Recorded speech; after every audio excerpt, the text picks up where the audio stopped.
G'day, my name's Gordon Dedman and welcome to another episode of Bushcraft Survival.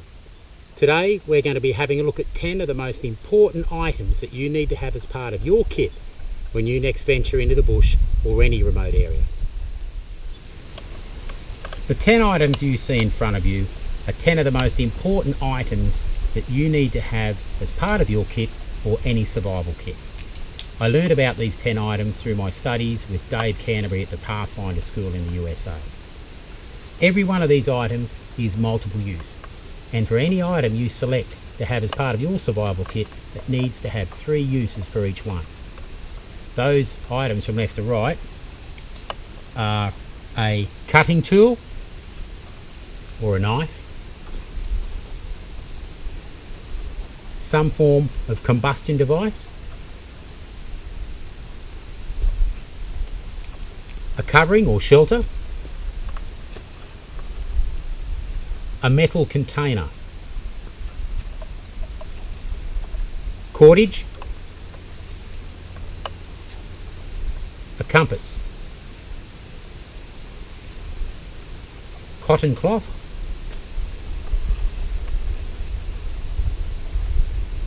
cargo or duct tape,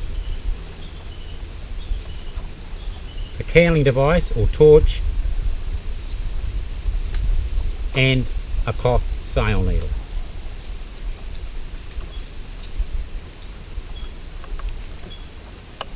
The first 5 items are the most important items to have because they are the most time consuming and the most difficult to make in nature.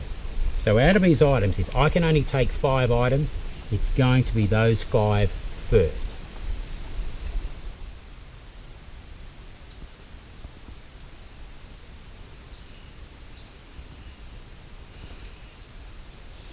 The first item is probably the most important tool in bushcraft, and that is a knife or a cutting tool. Ideally, we want our knife to be a fixed blade knife that is full tang. That means the blade goes all the way up, the steel from the blade goes all the way up to the end of the handle, making it very solid, very robust, and it won't break. It needs to be carbon steel. That makes it easier to sharpen, and we can create sparks with that with a ferro rod or a piece of flint. This knife happens to be Scandi ground, which means it is more easy to resharpen out in the field. A much more affordable version of the same kind of knife is made by Mora of Sweden. This is their companion knife, and this is carbon steel, which means we can get a good spark with a ferro rod, particularly because it has a nice 90-degree edge on the spine. We don't want any serrations or any of that sort of fancy stuff or saws or anything like that on the back of a knife. We just want a straight, flat back to it with a good 90-degree spine that enables us to produce sparks. Once again, it's Scandi ground, carbon steel. However, this is not full tang, but it is a very good basic knife for bushcraft, and it comes at a great price at about $35 in Australia.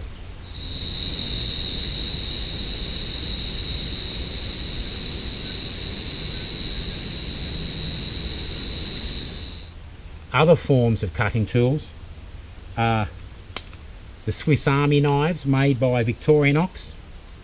Now you have to remember that the size of the tool dictates the job. These have very good small cutting blades. However, on this version it's not a fixed blade, it's not a locking blade.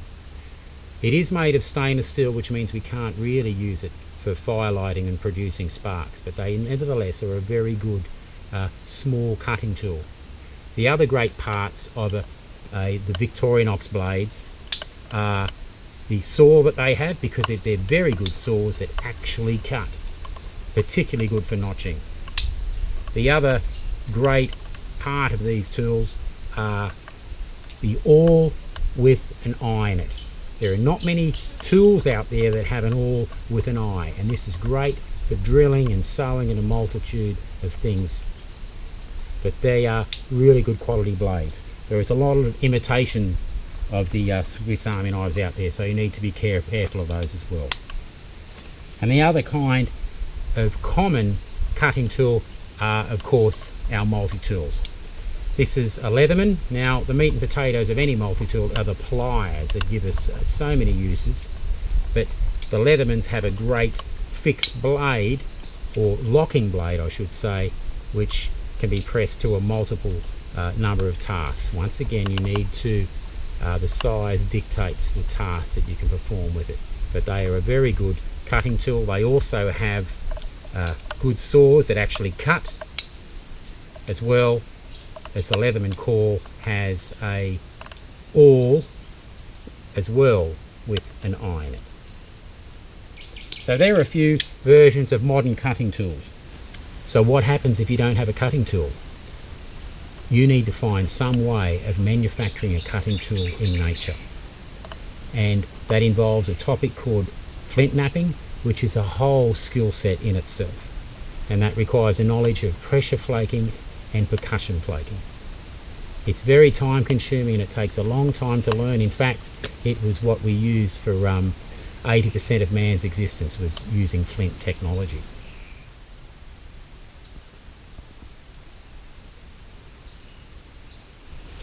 Our second item is some form of combustion device. Now, failing a cigarette lighter and matches, the best item you can have with you is a ferro rod or a ferrocerium rod, which is a mixture of magnesium and different alloys, and it produces a hot shower of sparks. Having a carbon steel knife with a 90-degree spine enables me to produce a very hot shower of sparks with one of these. This has thousands of strikes in it. It can get soaking wet and it still works. However, you have to have a knowledge of tinder and how fire works to be used to use this. It doesn't give us guaranteed flame, it just gives us a good hot shower of sparks. So you need to know how to construct a fire and how to use your tinder and prepare it correctly. With a knife on my person and one of these, I'm okay, because I know I can get fire anytime if I've got these two items. So what happens if you don't have a ferro rod or any other form of fire lighting material? Then that comes down to a knowledge of traditional primitive fire, how to make fire from the bush, and that comes down to having a knowledge of friction fire lighting, bow drill, hand drill, fire plough, any of those. But that is time consuming and it takes a lot of practice, and you need to have a knowledge of how to do it. So that's why we always have one of these with us.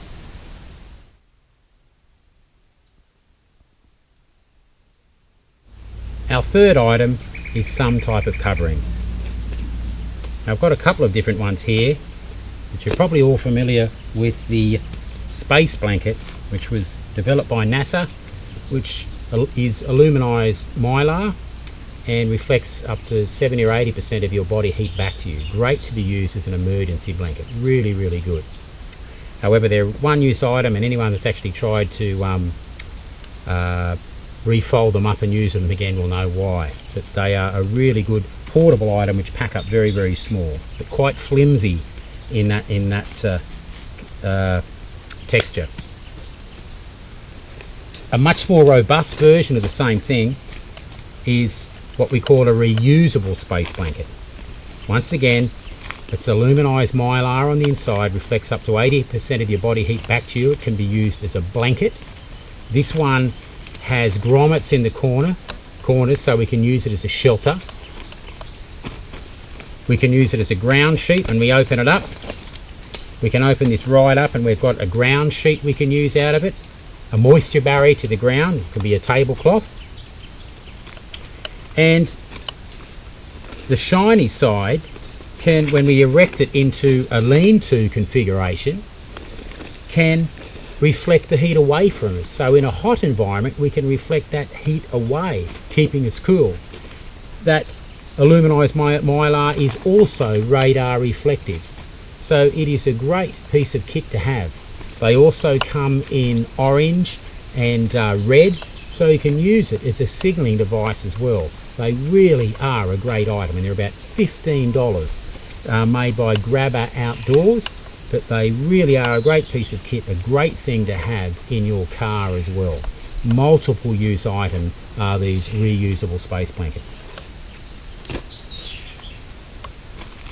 A more common item that can be used as a space blanket is a garbage bag, or a 55-gallon drum liner, which is, I purchased this one from the States because they're actually a lot thicker than the ones you can get here in Australia. This can be opened up and cut open to almost the same dimensions as this. And using a couple of specific knots, say sheep bends, we can actually tie this up and use it as a shelter. If we don't cut it open, we can use it to carry water. We can cut a hole in the top and use it as a raincoat to prevent us getting wet, as well as wind chill. I can carry water in it. I can stuff it full of dry leaves to create like a sleeping bag, as well as creating some sort of mattress for us to prevent heat loss through conduction to the ground. The uses of this garbage bag are endless. Really is a great piece of kit to have, and it folds up and it fits inside your pocket. So with your knife, your ferro rod, and that all on your person, you've got a cutting tool, you've got fire, and you've got shelter taken care of. Really is a great addition to your kit. Probably the best way of getting these in Australia is to go to Bunnings and get one of the great big wheelie bin liners. However, they're not as thick as some of the ones you get from the States. So that's our shelter taken care of. If you don't have one of those items, you need to make shelter in nature. And there's a whole heap of shelters you can make, from lean-tos to wiki-ups, using thatching, and that's determined by the materials at hand and your knowledge of shelter building. But once again, that's a whole skill set in itself.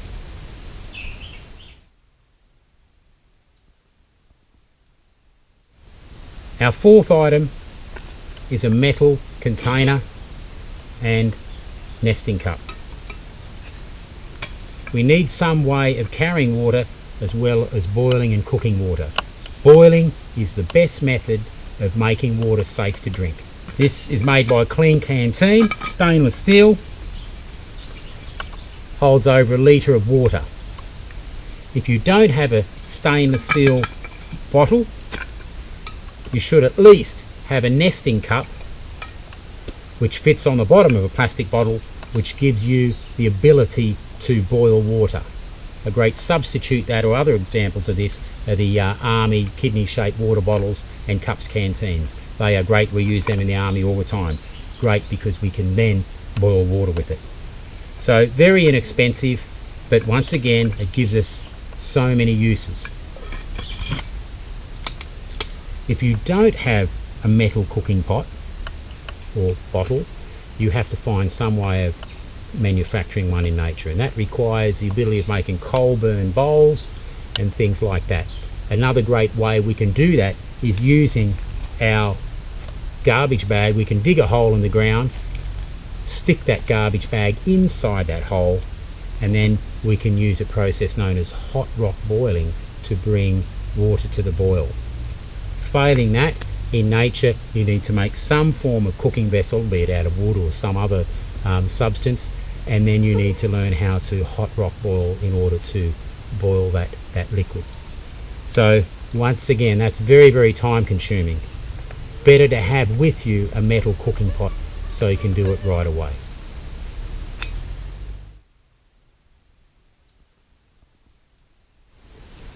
Our fifth item is cordage. Now we use cordage every day in our lives somehow. It holds things together, it holds our clothes together. It's the equivalent of cordage is found in our buildings. All over the place we use cordage in some way or another.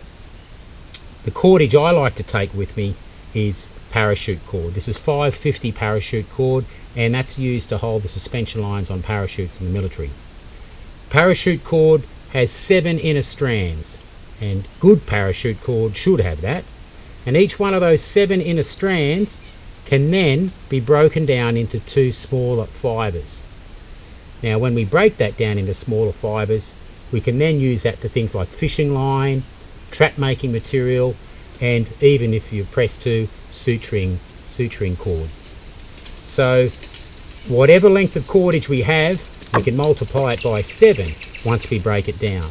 It really is great stuff, and I always carry it in a 25-foot hank.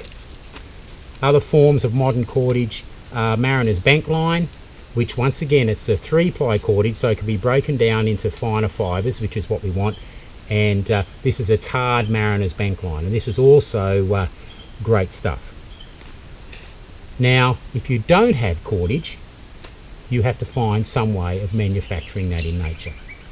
And cordage, manufacture of cordage, requires a knowledge of reverse ply twisting and rolling methods to make cordage, and you have to find the resources and then process those resources before you can turn it into cordage, and it can be very, very time consuming. In fact, out of all these top 5 items, cordage is one of the most time consuming of the lot, and you have to make it strong enough for the tasks you're wanting it for. Better to have that cordage with you so that you don't have to make it in nature.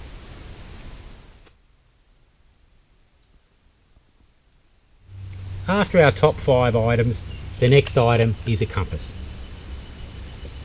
Now, apart from the obvious, there are many kinds of compasses which help us find direction, but more importantly, they help us stay on course. There are, in the army we use lensatic compasses and prismatic compasses. This happens to be what's called a sighting compass, and you can actually take a bearing on a fixed position, see the base plate, as well as a mirror enables you to look at where you're going and see the base plate at the same time. The other advantage of having a mirror is that we can use it as a heliograph or a signalling device, and that is the best form of signalling. In a sunny day, the heliograph can be visible up to 20 kilometres. Very, very effective means of signalling and very underestimated. The other items attached to this compass are some pacing beads, so I know how far I've gone, as well as a very loud stadium whistle. But a compass is a great item. If we don't have a compass, we then have to resort to natural means of navigation using the sun, celestial means, and so forth.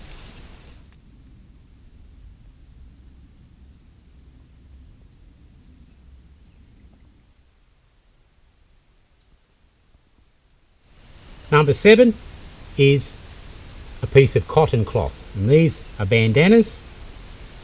100% cotton bandana. Now this can be used for a variety of tasks. Must be 100% cotton. The reason for that is that we can cut little strips of that up, stick it inside our metal cooking pot, and we can make char cloth with it. Char cloth will give us our next fire in conjunction with a piece of flint in the back of our carbon steel blade, and charred cotton we can then make a fire. I can turn this into a sling, I can turn it into a bandage for first aid, I can use it as a head covering, I can fold it up and use it to filter water with. The uses of this are endless.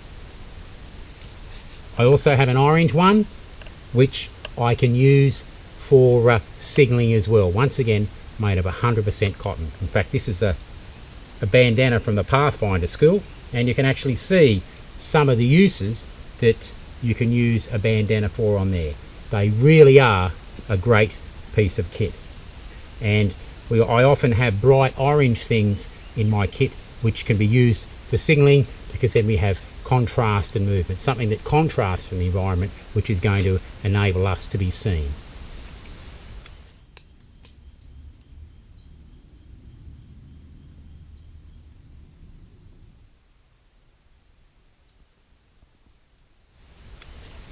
Our 8th item is cargo tape or duct tape.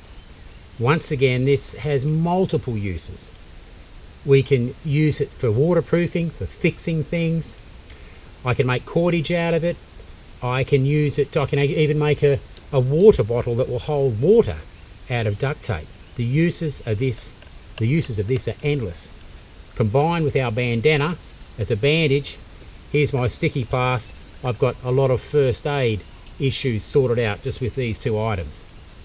So this really is a great piece, a great item to have in your kit. This is actually Gorilla Tape and very, very strong, so get some of this in your kit.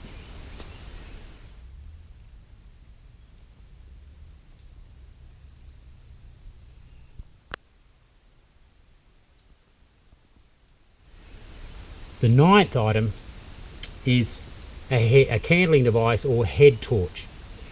This gives us the ability to see at night. It's on your head. You're not going to poke your eyes out with a stick, but generally speaking, we shouldn't be moving around the dark anyway. So really, if there's going to be an item that I'm going to discard and not take with me, it's going to be a head torch, because if I've got a fire, I've got light. So really, it's just about being able to see in the dark. However, the batteries in this can help me start a fire if I've got some steel wool.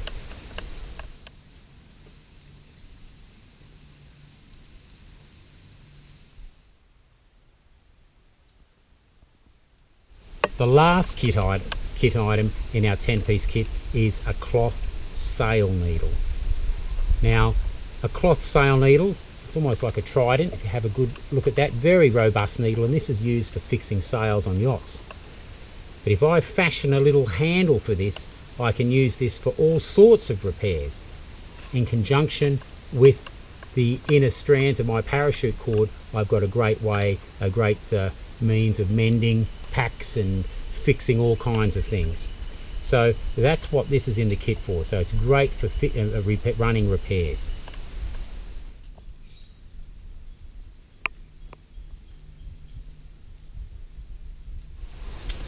So there's a look at 10 items which are very, very important that you should have in your kit. Once again, all these items are multiple use.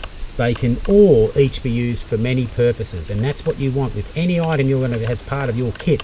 It must be multiple use, otherwise there's not much point in taking it.